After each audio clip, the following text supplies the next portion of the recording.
فیصل محمد کے انتہائی واجب احترام سبسکرائبر اور ویورز کی خدمت میں فیصل محمد کا سلام عرض ہے۔ ویورز، پاکستان کی صورتحال جو ہے اس وقت انتہائی عجیب و غریب ایک مرحلے سے گزر رہی ہے، جہاں پر ایک مہنگائی کا بھی مسئلہ ہے، اقتصادیات کا بھی مسئلہ ہے، سیاسیات کا بھی مسئلہ ہے، اور سب سے بڑی بات یہ ہے کہ جو ریاست کا جو ڈھانچہ ہے وہ بھی کہیں نہ کہیں جو ہے متاثر ہوتا جا رہا ہے، اور جو ریاست کو بنیادی طور پر قائم و دائم رکھتے ہیں ادارے، وہ بھی تباہ ہو رہے ہیں، اور اداروں میں اس وقت جو ہے صرف ایک بڑی سیاسی جماعت کو یا ایک بڑی جو مقبول جماعت ہے اس کو عالمی ایجنڈے کے تحت، کیونکہ وہ جماعت ان کو سوٹ نہیں کرتی، تو جس طریقے سے ایک دیوار سے لگانے کے لیے اسے غیر آئینی اور غیر منصفانہ جو اقدامات کیے جا رہے ہیں، اس کی وجہ سے جو ہے مزید جو ہے حالات ہمارے خراب ہو رہے ہیں۔ مطلب اقتصادیات کا تو معاملہ ہے، سیاست کا بھی معاملہ ہے، لیکن جب اداروں کے اندر غیر منصفانہ اور غیر آئینی اگر کام ہونے لگے اور سرعام اس کے اوپر عمل درآمد شروع ہو جائے، تو پھر وہ ریاست کی جو سلامتی ہے اس کو خطرات لاحق ہو جاتے ہیں۔ تو اس وقت جو کچھ ہو رہا ہے وہ آپ نے دیکھ لیا، کہ سنتے بھی رہتے ہیں آپ کہ جو کچھ اسلام آباد ہائی کورٹ نے کیا اور جو کچھ وہ کر رہی ہے، اور جیسے کل کے میں نے ویلاگ میں کہا تھا کہ یہ سارے کا سارا جو بھی ہو رہا ہے عمران خان کو صرف ایک کارنر کرنے کے لیے، ان کی جماعت کو ختم کرنے کے لیے، مغرب کے اشارے کے اوپر، کیونکہ مغرب اس وقت پاکستان پر بھرپور طریقے سے قابض ہے، اور وہ چاہتا ہے کہ ہمارا جو ہے وہ پلان یہاں پر امپلیمنٹ ہو، اور اس کے میں یہی ہے کہ پاکستان کو 6 یا 7 حصوں میں تقسیم کر دیا جائے، ڈی نیوکلیرائز کر دیا جائے، اور ایک جسٹ لائک جیسے کہ مشرق وسطیٰ میں ایک جیسے یو اے ٹائپ کے جو ہیں وہ ایک پپٹ ٹائپ کی مطلب یہ ریاست بن جائے، اور وہ مطلب یہاں پر پھر جو ہے ان کے مفادات کی نگرانی کرے۔ تو ابھی تک تو جب میں آج تک آپ سے بات کر رہا ہوں تو یہ معاملہ اسی طرف جا رہا ہے، اور یہ مکمل طور پر تباہی کا ہے۔ مطلب کچھ لوگ یہ کہتے بھی ہیں، میں نے سنا بھی کہ بھئی ٹھیک ہے، اگر وہ پاکستان کے 6 سے تقسیم ہو جائیں گے تو وہ ٹھیک ہے، وہ ہم دبئی سعودی عرب کی طرح نہیں، ایسا بھی کچھ نہیں ہوگا، کیونکہ دبئی سعودی عرب کی جو بات ہے نا وہ کچھ اور ہے۔ یہ لوگ جو باتیں کرتے ہیں وہ غلط کرتے ہیں، ان کے پاس تیل کے بڑے بڑے ذخائر ہیں اور بہت ساری ان کی اپنی چیزیں ہیں۔ آپ کے پاس تو جو بھی ذخائر ہیں وہ ابھی بھی ہیں، آپ کے پاس تو ابھی بھی آپ کے پاس وہ آپ کی کنٹرول میں نہیں ہے، اور جب آپ ایک نیوکلیر پاور ہے تو جب آپ کو نہیں آپ کے ذخائر آپ کو استعمال کیے جانے کی اجازت ہے، تو پھر جب آپ بالکل چھوٹے چھوٹے ٹکڑوں میں بٹ جائیں گے تو کیسے آپ کو استعمال؟ تو یہ دیوانے کا خواب ہے، اور دیوانے والی باتیں لوگ کرتے ہیں، تو یہ جو ہے نا عوام کو سوچنا پڑے گا۔ ہم تو بارہا لوگوں کو بتاتے رہتے ہیں، اور آج اسی پس منظر کے اندر ہم اس ایرا کے اندر ایک بہت ہی مایوسی کے ایرا میں اور ایک انتہائی تباہ کن ایرا کے اندر ہم جو ہے اس وقت اپنی زندگی گزار رہے ہیں۔ اچھا، دوسری طرف ایک یہ ہے کہ آج وہ سنا ہوگا آپ نے کہ جے آئی ٹی جو ہے اس نے 1.5 گھنٹے تک عمران خان سے سائفر کے اندر کے حوالے سے بات چیت کی۔ کل میں نے بتا دیا تھا اس پہ کیا بات کی جائے، سائفر کا تو مسئلہ ہی کوئی نہیں ہے، جیسے میں نے ابھی اپنے شروع میں آپ کو کہا کہ سب غیر منصفانہ غیر آئینی کام ہو رہے ہیں۔ اصل مسئلہ یہ ہے کہ عمران خان کو اور پی ٹی آئی کو ختم کرنا ہے، تو یہ سارے جو ہے سارے معاملات، یہ تفتیشیں، یہ وہ سارے کیسز جھوٹے جو ہیں سب، ہر چیز اب تو مطلب اس میں اب راکٹ سائنس کی ضرورت نہیں ہے، مطلب ہر چیز اب نوشتہ دیوار نظر آ رہی ہے آپ کو، اور یہ نظر آ رہا ہے کہ صرف عمران خان کو تباہ کرنے کے لیے اور عمران خان کی پارٹی کو تباہ کرنے کے لیے انہوں نے جو ہے نا راستہ جو ہے نا اصل میں بنیادی طور پر تو پاکستان کو تباہ کرنا ہے، تو لیکن اب کسی ریاست کو تباہ کرنے کے لیے بہترین طریقہ یہ ہوتا ہے کہ اس کی سب سے بڑے جو ایسٹس ہوتے ہیں اس کے اوپر ضرب لگائی جائے۔ تو اس وقت پاکستان کا جو سیاسی ایسٹ ہے میں سمجھتا ہوں وہ عمران خان اور ان کی جماعت اور عوام کی خواہشات ہیں، تو لہٰذا اس کے اوپر ضرب لگائی جا رہی ہے۔ نگران وزیر اعظم جو کچھ کر رہے ہیں آپ کو میں نے پہلے بتا چکا تھا، اسی چینل نے آپ کو بتایا تھا کہ یہ جو کچھ پی ڈی ایم جو لگا کے ڈائنامٹ لگا کے جا رہی ہے، یہ ڈائنامٹ پھٹنے شروع ہوں گے، اور اس کے عذاب جو ہے نا سب کو پڑے گا، اور نگراں حکومت جو ہے ان جو ڈائنامٹس ہیں ان کو مزید جو ہے آگے بڑھائے گی، اور مزید جو ہے ایسے کام کرے گی جو قوانین وہ بنا کر گئے ہیں ان پہ بھی امپلیمنٹ کرائے گی۔ تو آج آپ دیکھ لیں کہ کیا صورتحال ہے پاکستان میں بجلی کے۔ اب بجلی پر میں کیا بات کروں، لوگ آئے دن خودکشیاں کر رہے ہیں، بات ہی کرنا بیکار ہے۔ آج کاکڑ صاحب نے کہا ہے کہ وہ بجلی کے نرخوں کے حوالے سے اجلاس بلائیں گے، تقسیم کار کمپنیوں کو بلائیں گے۔ عجیب تماشا اس ملک کے اندر ہے، تقسیم کار ادارے کیا کریں گے؟ آپ کو میں نے پہلے بھی کہا تھا، یہ بات ہم سالوں سے بتا رہے ہیں کہ بے نظیر کے دور کے اندر جو آپ نے جو آئی پی پیز کے ساتھ جو معاہدے کیے تھے وہ آئی پی پیز آپ کو لے کے بیٹھ گئے ہیں، ان معاہدوں کی بات کریں اور وہ آپ نے معاہدے ایسے کر لیے کہ اگر آپ ان کو آپ توڑیں گے تو آپ کی مصیبت ہے. عمران خان صاحب نے کوشش یہی کی تھی کہ ان کو سیٹل ڈاؤن کیا تھا. آپ کو پتہ ہے کہ ترکی کے اندر بھی ایک ایسا ہو گیا تھا معاملہ. تو پاکستان کو آپ کو یاد ہوگا، میں پہلے بتا چکا ہوں کہ بڑے تعلقات اس میں خراب ہو گئے تھے، لیکن عمران خان نے اپنے پرسنل اس کے اوپر اردگان سے بات کر کے وہ معاف کرایا تھا. تو عمران خان اگر ہوتے تو میں یقین سے کہہ سکتا ہوں کہ اس میں معاملے میں ہو سکتا تھا. لیکن اب صورتحال یہ ہے کہ یہ آئی پی پیز جو ہے یہ تو انہوں نے جان بوجھ کے بنایا تھا، اور آئی پی پیز کے ساتھ معاہدہ کرنے کے اوپر پاکستان کو جو مجبور کیا تھا وہ مغربی طاقتوں نے کیا تھا. ان کا مقصد یہ تھا، وہ چاہتے تھے کہ پاکستان کے کوئی ایسے معاہدے کرائے جائیں، پاکستان کے ساتھ ایسے بین الاقوامی سودے کرائے جائیں جو کہ پاکستان کے لیے کینسر بن جائیں. تو یہ ہمارے آئی پی پیز تو کینسر بن چکے ہیں. میں آپ کو ساری ڈیٹیل آپ کو پہلے بھی دے چکا ہوں. بارہا کہنا اچھا نہیں ہوتا کہ ہم بجلی بنائیں نہ بنائیں، آپ نے ڈالرز کے اندر دینا ہے. ڈالر تو پاکستان میں دیکھنے کے لیے نہیں مل رہا، تو آپ آئی پی پیز کو ڈالر کہاں سے دیں گے؟ تو یہ ہمارے وزیر اعظم صاحب، نگراں وزیر اعظم، پھر آج اخبار بھی ٹی وی پہ خبریں چل رہی تھی کہ وہ بلائیں گے لوگوں کو، ہم دیکھیں گے. کیا دیکھیں گے آپ تقسیم کار کمپنی کو تو کام ہی کچھ نہیں ہے. اصل میں تو یہ ان کا ہے جو بجلی بیچ رہے ہیں. یہ بے نظیر صاحبہ جو لگا کے چلی گئی تھی، اس کے بعد نواز شریف نے کیا. تو یہ میں شروع سے قوم کو کئی سالوں سے کہہ رہا ہوں کہ آپ لوگ یہ بجلی کے بل جلانے کے بجائے اور ان لوگوں کو جلانے کے بجائے آپ اصل میں جنہوں نے معاہدے کیے نا ان لوگوں کو پکڑ کے ماریں، ان لوگوں کو ماریں، اور جو بجلی کی جو کمپنی ہے نا ان کے جو بڑے بڑے جو باسز ہیں یہاں پہ ان سب کو ماریں، تاکہ وہ نکل کے بھاگیں یہاں سے. وہ جان بچا کر بھاگے کہ جناب یہاں تو ایک فسادات ہو گیا، ہم کیا کریں. اگر آپ ایسے کریں گے تو وہ تو پھر انٹرنیشنل عدالتوں میں چلے جائیں گے. وہ کہیں گے جی ہمارے ساتھ تو معاہدہ ختم. میں تو آپ کو بتایا تھا کہ ایسی صورتحال کے اندر مطلب قوم کو کس عذاب میں مبتلا کیا آپ نے. مطلب قوم میں نے ایک چیز میں استعمال ہی نہیں کر رہا ہوں. میں 1 روپے کی میں چیز استعمال کر رہا ہوں اور مجھے کہا جا رہا ہے کہ آپ نے اس کے 50 روپے دینے ہیں، ہر صورت میں دینے ہیں، آپ 10 سال تک دینے ہیں. یہ ظلم نہیں تو اور کیا ہے؟ یہ کام انہوں نے کیا کہ بجلی استعمال ہوگی یا نہ ہوگی، انہوں نے معاہدے کر لیے. صرف اس لیے انہوں نے کیے تھے کہ ان کو اس میں سے کک بیکس اور پیسے ملتے رہیں. اور یہ جتنے بڑے بڑے آئی پی پیز ہیں ان کے اندر جو جتنے بڑے بڑے جو باہر کے جو آ کے پروجیکٹس لگے ہیں ان کے اندر پاکستان کے ان تمام سیاستدانوں کے حصے ہیں کہیں نہ کہیں. میں نے آپ کو بتایا تھا نا کہ آئی ایم ایف نے آپ کو مجبور کیا، اس لیے کہ آئی ایم ایف بھی چاہتی تھی کہ آپ ان کے ساتھ معاہدے کریں تاکہ پاکستان کا جلد سے جلد بیڑا غرق ہو. تو یہ سارے کے سارے معاہدے جو یہ ستیہ ناش ہو رہا ہے اس ملک کا. لوگ اس طرف توجہ دیں، اور مطلب یہ کہ صرف وہ کر دیں گے اور اس طرح کر دیں گے، ایسے کچھ نہیں ہونے والا. آپ دیکھیں مسلم لیگ نواز کے دور میں بھی یہ ہوتا رہا. آج وہ میں سن رہا تھا ان سے جو ہیں آپ کے مسلم لیگ نواز کی کچھ لوگ کہہ رہے تھے کہ جناب وہ یہی بات کر رہے تھے کہ آئی پی پی ساتھ، بھائی آئی پی پی ساتھ تو آپ معاہدے کر کے گئے تھے نا، آپ ان کو اب کیوں پھنسا رہے ہیں؟ معاہدے تو آپ کر کے گئے تھے، سارے معاملہ تو بے نظیر نے کیے تھے ساتھ. تو یہی بات میں بارہا کہتا ہوں اپنے ویلاگس میرا کرنے کا مقصد یہ ہے کہ میں لوگوں کو اویئرنیس دیتا ہوں کہ آپ لوگ یہ دیکھیں کہ اصل آپ کے مجرم کون ہیں. آپ اصل اپنے مجرموں کو پہچانیں جو آپ کے اوپر جنہوں نے آپ کے لیے مصیبتیں، جنہوں نے آپ کے قدموں کے اندر تارپیڈو بچھا دیا ہے کہ آپ ایک قدم آگے پڑھتے ہیں تو ایک دھماکہ ہو جاتا ہے. آپ ان کو دیکھیں، ان لوگوں کو بھی آپ دیکھ لیں. وہی آج وہ شہری رحمان صاحبہ فرما رہی تھی کہ جناب وہ ایسا ہوگا ویسا ہوگا. ہم نے وہ اس کے اندر کمیٹی میں یہ بات کی تھی. انتخابات کون سے انتخابات، کیسے انتخابات؟ میں کئی سال سے آپ کو کہہ رہا ہوں کہ یہاں پہ وہی کچھ ہوگا جو کہ امریکہ بہادر کہے گا. اگر امریکہ کہے گا انتخابات ہوں گے تو ہوں گے، امریکہ یہ کہے گا کہ جناب یہ انتخابات میں اس کو آنا چاہیے تو وہی آئے گا. کیا تب بنتی ہے مغرب کے سفیر کی جو ہے ہمارے ان سے ملاقات کرنے کی الیکشن کمشنر سے؟ انہوں نے ملاقات کی اور اس کے بعد ملاقات کے بعد آپ نے سنا بھی ہوگا کہ اعلامیہ کیا جاری ہوا تھا ان کی طرف سے کہ ہم آپ کی بھرپور مدد کریں گے. بھائی کیا مدد کریں گے آپ؟ ہماری کیا مدد کر سکتے ہیں؟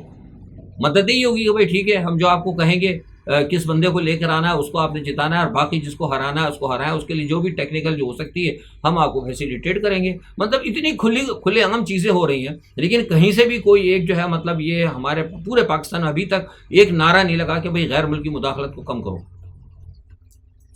تو یہ ساری چیزیں جو ہیں دیکھنے کی ضرورت ہے، یہ عوام دیکھے. اور اصل میں اس کی جو سیڑھی ہے نا ابتدا، وہ ابتدا آپ کی پی ڈی ایم کے لیڈرانی ہے.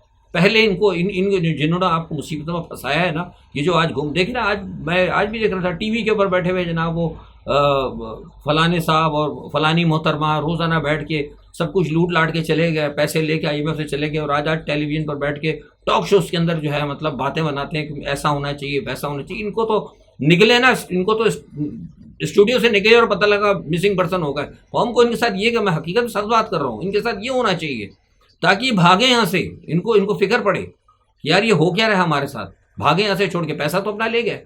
عمران خان کو تو اس میں جانا نہیں تھا، وہ تو بے ایمان آدمی نہیں تھا.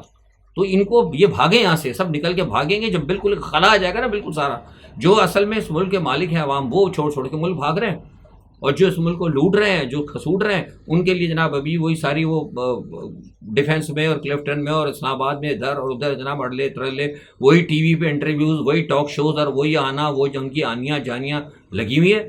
اور قوم جو ہے مر رہی ہے، لوگ جو ہے کیا کہتے ہیں خودکشیاں کر رہے ہیں. یار یہ کیا ہو کیا رہا ہے اس ملک کے اندر؟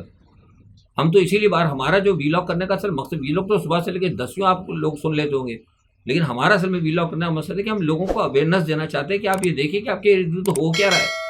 اگر آپ اگر سب چیزیں نہیں سکتے تو پھر بھی ساری چیزیں تو بیکار ہیں. اگر آپ کو ابھی تک کچھ سمجھ میں نہیں آیا کہ آپ کا اصل دشمن کون ہے، عمران خان کو کیوں اتارا گیا، اس میں تو کوئی ایک ایک چیز آپ کو اب سامنے آتی جا رہی ہے. عمران خان کے دور کے اندر آپ مجھے بتائیے کہ کیا حالات تھی. 178 کے اوپر ڈالر تھا، لوگوں کو روزگار بھی مل رہا تھا. فیصل آباد کے اندر میرے خود جاننے والے ہیں، وہاں پہ سارے کے سارے کارخانے کھلے ہوئے تھے. لوگوں کو تلاش کر کے پکڑ کے لوگوں کو میری خود بات ہوئی وہاں پہ، میرے جاننے والے، انہوں نے کہا جی ہمیں بندے نہیں مل رہے، بندے پکڑ کے لے کے آئے تھے. ساری انڈسٹریز چل رہی تھی، آپ کے کیا کہتے ہیں وہ جو انہوں نے یتیم خانے کھولے تھے وہ چل رہے تھے، مسافر خانے چل رہے تھے، لوگوں کو پیسہ مل رہا تھا، میڈیکل کے پیسہ ان کو مل رہا تھا، ہر قسم کی لوگوں کو فیسلٹی مل رہی تھی. مسئلہ کیا تھا کہ آپ نے آئی ایم ایف کے ساتھ عمران نے معاہدہ کو اچھا کیا، آئی ایم ایف کے ساتھ معاہدہ توڑ دیا. اگر آئی ایم ایف کے ساتھ معاہدہ توڑ کے غریب کا کیا کہتے ہیں یتیم خانہ چل سکتا ہے، مسافر خانہ چل سکتا ہے، لوگوں کا علاج معالجے اگر مل سکتے ہیں، لوگوں کو روزگار مل سکتا ہے، تو پھر لعنت ہے ایسے 360 دفعہ ایسے آئی ایم ایف کے اوپر اور ان کے ساتھ معاہدہ کرنے والوں کے اوپر. میں آپ سے کہہ رہا ہوں کتنا ہی دیکھا نہیں تھا سارے مسلم لیگ نواز والوں کو، کیسے جب ٹی وی پہ دیکھا نہیں تھا، خدا کا شکر ادا کریں. شہباز شریف کے تو اللہ کا شکر ہے، اللہ نے ہمیں بچا لیا، تو آئی ایم ایف نے ہم سے معاہدہ کر لیا. وہ سارے پیپلز پارٹی والے بھی، وہ دوسرے جو آگے وہ جو ہمارے آدمی نما جو ہے وزیر عورت نما وزیر خارجہ ہے، ہمیں بہت اچھا کر دیا، ہم نے آئی ایم ایف کے ساتھ معاہدہ کر لیا، ورنہ پتہ نہیں کیا ہو جاتا. تو سارے جو آئی ایم ایف کے ساتھ جتنے معاہدے کیے وہ پیسے لے کے سب انہوں نے جو اپنے لوگ تھے سارے ان کو دے دیے ترقیاتی کام کے لیے. وہ کھا پی کے علیحدہ ہو گئے، وہ بھی آپ اتاریں گے اور اس کا انٹرسٹ بھی آپ اتاریں گے، اور پھر وہ آپ کے درمیان گھوم رہے ہیں دوبارہ آ کے جناب سی ای سی کی میٹنگیں ہو رہی ہیں، اور ٹی وی میں آ رہے ہیں، ادھر جا رہے ہیں ادھر جا رہے ہیں، اسلام آباد میں بیٹھے کے اتری. ان کا تو حشر یہ ہونا چاہیے کہ ان کو چھوڑ کے بھاگنے پڑے یہاں سے اپنے گھر، پیدل بائی روڈ نکل کے بھاگے یہاں سے کہ خدا کے واسطے نکلو یہاں سے، اتنا ٹائم نہ ملے کہ ایئرپورٹ پہ جائیں. ان کے ساتھ وہ حشر ہونا چاہیے اگر آپ نے اپنے ملک کو بچانا ہے. یہ میں آپ کو بار بار کہہ رہا ہوں، بات تو بڑی سخت ہے لیکن اس کے علاوہ کوئی چارہ بھی نہیں ہے. آپ نے کر کے دیکھ لیا، 70 سال سے آپ دیکھ رہے ہیں، 70 سال بہت بڑی بات ہوتی ہے. 70 سال یہ آپ کو کوئی بھی تجزیہ نگاہ جو نا جس قسم کی آپ کو بات نہیں بتائے گا، بس لوگ وہ یہ ہے کہ بس ایسا ہو گیا اور ویسا ہو گیا اور یوں ہو گیا. وہ تو سب کچھ ہو گیا، لیکن اس کا حل کیا ہے؟ اس کا حل عوام نے نکالنا ہے. آپ جو نکال کے دیکھتے رہتے ہیں نا ادھر لیڈروں کی طرف، ان لیڈروں نے نہیں نکالنا، کیونکہ بیسیکلی جو پرابلم کریٹ کرنے والے وہ یہ لیڈر ہی ہیں. آپ دیکھیں، میں نے ہندوستان میں دیکھا ہے، امریکن جو سفیر ہے ایرک گریسٹی ہے، وہ جب وہ ایک عام جرنلسٹ سے بات کر رہا ہے، اتنے مسکرا کے بات کر رہا ہے اور بڑا پولائٹلی بات کر رہا ہے، ہر اس کے جواب کا جو ہے سوال کا وہ جواب دے رہا ہے، اور لگتا ہے کہ مطلب یار ٹھیک ہے کوئی بندہ ہے کو. اور یہاں پہ آپ ہمارے وائسرائے کو دیکھو، پاکستان کو اس کے بات کرنے کا انداز ایسا ہوتا ہے جیسے آرڈر کر رہا ہوں. یہ ساری چیزیں جو نا باڈی لینگویج نظر آ جاتی ہے، آپ کو ہر چیز نظر آتی ہے. تو اب سارا مسئلہ یہ کہ اب کہہ رہے ہیں کہ یہ ہلکا بندیاں ہوں گی. ہلکا بندیاں کیسے ہوں گی؟ میں نے آپ کو کہا سب کس طرح ہلکا بندیاں کریں گے اسمبلیاں؟ تو ایسا ہلکا بندیاں جب آپ کریں گے تو آپ کو پتہ ہے کہ سیٹوں میں گڑبڑ ہوگی. جب سیٹوں میں گڑبڑ ہوگی تو اس کے لیے آئینی ترمیم کرنی پڑے گی. آئینی پارلیمنٹ آپ کا ہے ہی نہیں. سکندر سلطان صاحب جو ہیں وہ اپنی مرضی کر رہے ہیں، ان کو کوئی پوچھنے والا نہیں، وہ ایک دوسرے وائس رائے بنے. اور اب ان چونکہ اب تو انہوں نے کیا کہتے ہیں امریکن ایمبیسڈر سے ملاقات کر لی، اب تو وہ بن گئے کیا کہتے ہیں وہ نیوکلیئر ان کے اوپر لگ گیا، میزائل کے اوپر سے کہتا ہے وہ آرسنل لگ جاتا ہے نا.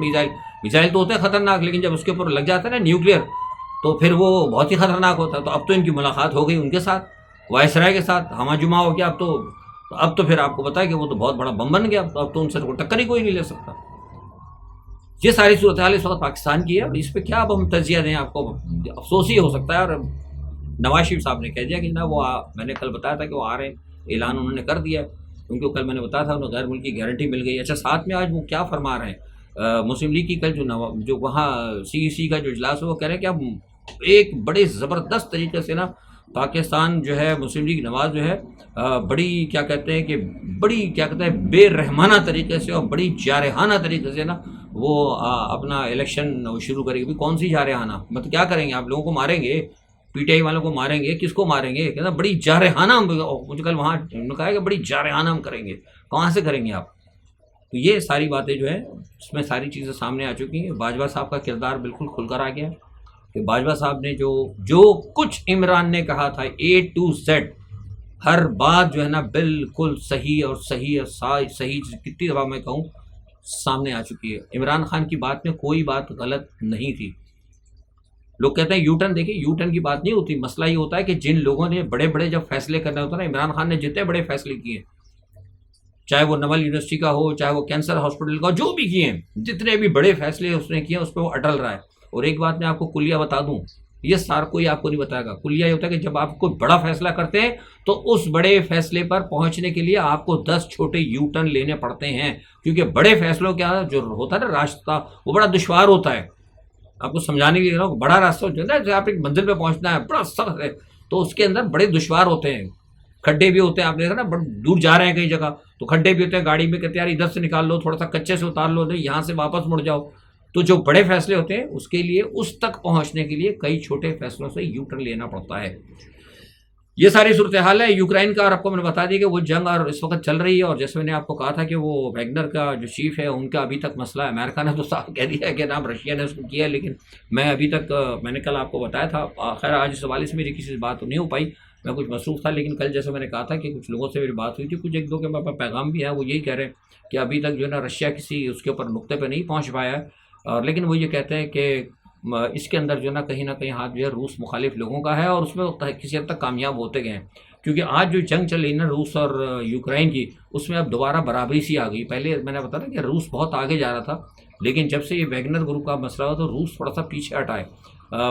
ہٹنے سے بعد یہ نہیں کہ مطلب کہ کوئی کسی علاقے سے وڈرا نہیں کیا، لیکن جو ایک ہوتی ہے نا آگے بڑھنے کی جو ایک ہوتی ہے، وہ تھوڑی سی کہیں رک گئی ہے. باخمت وغیرہ کے اوپر تو خیر ٹھیک ہے ان کا قبضہ ہے روس کا، لیکن ایک ہوتا ہے نا کہ ایک جنگ چل رہی ہے، ایک معاملہ آگے چلتا ہے، لیکن ایک جگہ کے سسٹین ہو جاتا ہے. تو اس وقت لڑائی جو ہے نا مجھے سسٹین لگ رہی ہے. اور جس طریقے سے یوکرائن جو ہے اب بلیک سی کے اندر حملے کر رہا ہے کریمیا پہ جانے کے لیے، تو مجھے یہ خدشہ ہے کہ ہو سکتا ہے کہ اس کا جو ہے نا وجہ وہ یہی ہے کہ ویگنر کی وجہ سے. کیونکہ میں نے کل جب رات کو میں نے کسی سے بات کی تھی تو ان کا کہنا تھا کہ ویگنر جو اس طرح پیچھے ہٹیں، اور ویگنر کے پیچھے ہٹنے کی وجہ سے روس کی جو ظاہر پیوٹن کے لیے لڑ رہے تھے، تو اس کا دباؤ جو ہے اوبیسلی کس کے اوپر آ رہا ہے؟ رشین آرمی کے اوپر آ رہا ہے. تو یہی بات میں آپ سے کہہ رہا تھا کہ ہو سکتا ہے کہ پیوٹن اس کو ہٹانا چاہتے ہو، لیکن جو ٹائم جو چوز کیا گیا نا، اس پہ کم از کم پیوٹن اتنا بڑا رسک نہیں لے سکتا تھا کہ عین جنگ کے موقع پر جو آپ کے ساتھ لڑ رہے ہو اور اس کو جو ہے آپ فوری طور پر رستے سے ہٹا دیں. یہ میرا خیال ہے اور کچھ غیر جانبدار لوگوں کا بھی خیال ہے.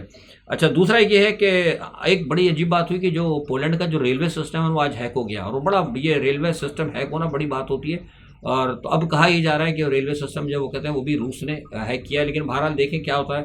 اور یہ معاملہ تو اس وقت چل رہے ہیں، لیکن جو روس اور جو ابھی ہے یوکرائن کی جنگ جو ہے نا، یہ ویگنر گروپ کے بعد جو ہے نا یہ ایک نیا موڑ لے سکتی. یا تو اس میں یہ ہوگا کہ اچانک یہ تھوڑا سا روس پیچھے ہٹ جائے گا، یا پھر آپ کو اچانک ایسا نظر آئے گا کہ روس بہت بڑے حملے کر کے اس جنگ کو اچانک بڑھا سکتا ہے. یہ جیسے میں نے آپ سے کہا تھا کہ اگلا جو آنے والا مہینہ ہے سپتمبر کا، وہ پاکستان کے لیے اور پلس روس اور یہ جو جنگ چل رہی ہے یوکرائن کی، اس کے حوالے سے بہت زیادہ اہم ہے. دیکھیے جو بھی صورتحال ہوتی ہے انشاءاللہ بہت جلد سامنے آئے گی. آج کے لیے اتنا ہی. اپنا بہت خیال رکھیے گا. اللہ حافظ.